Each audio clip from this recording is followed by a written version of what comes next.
Hello and welcome back to HEMAFightBreakdowns. Today I want to talk about the Zorn, or I guess you could call it the basic parry riposte of longsword fencing. So first we watch the clip, and the thing I want to talk about here is two things. One, the differences between a Zorn and a Shielhau, as I've talked about before, how you set those two up differently, and most importantly, the different ways that they are countered. So the first thing we want to look at is Zorn work best against someone who, according to the books, just has either thrown a cut at you or just has their blade in a position where their point would be online and you need to push it out of the way.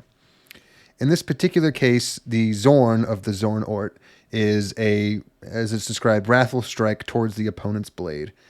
But with the exception that the second you make contact with that blade, your tip is online and you simply go forward.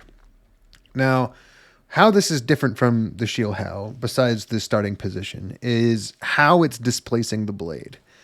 A Shielhau uses the flat of the blade and forward momentum to sort of intercept an incoming strike that would maybe be coming from a classic Oberhau, and then displace the blade that way. A Zorn, I personally believe, works far better against somewhat stationary targets, in the sense that you can consciously throw a cut at someone else's plow or long point, and at the exact same time leverage over their guard and drive the point straight forward. What I don't think a Zorn necessarily is something like a beat attack in Olympic fencing. I do not believe that Zorn work very well when you attempt to whack the blade and then return your point to center and then try to thrust. I think that that is simply two separate motions, a two-tempo affair, and the reality is that very few people are going to allow their blade to be whacked and then not put their defense back up in the interim period for when you're trying to thrust. The result being that you whack their blade, no matter how hard you whack it, no matter how far off to the side you go, they can usually pull it back just as fast as you can pull yours back and assert your point.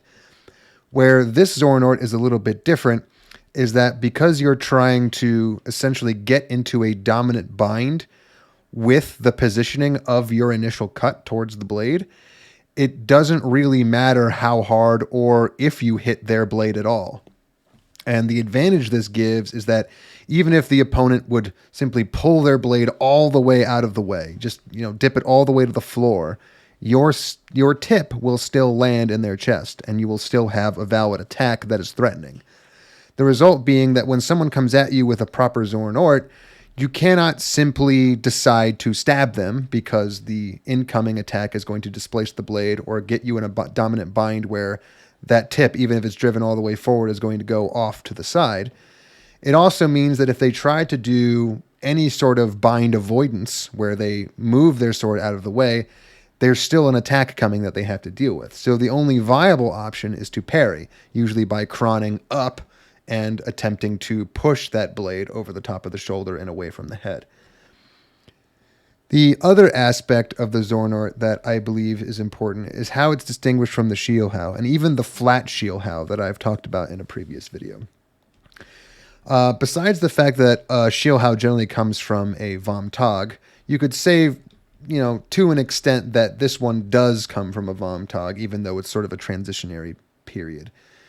The idea, however, is the angle and the steepness of the angle that you're attempting to take when you're doing a Zorn versus a Shielhau.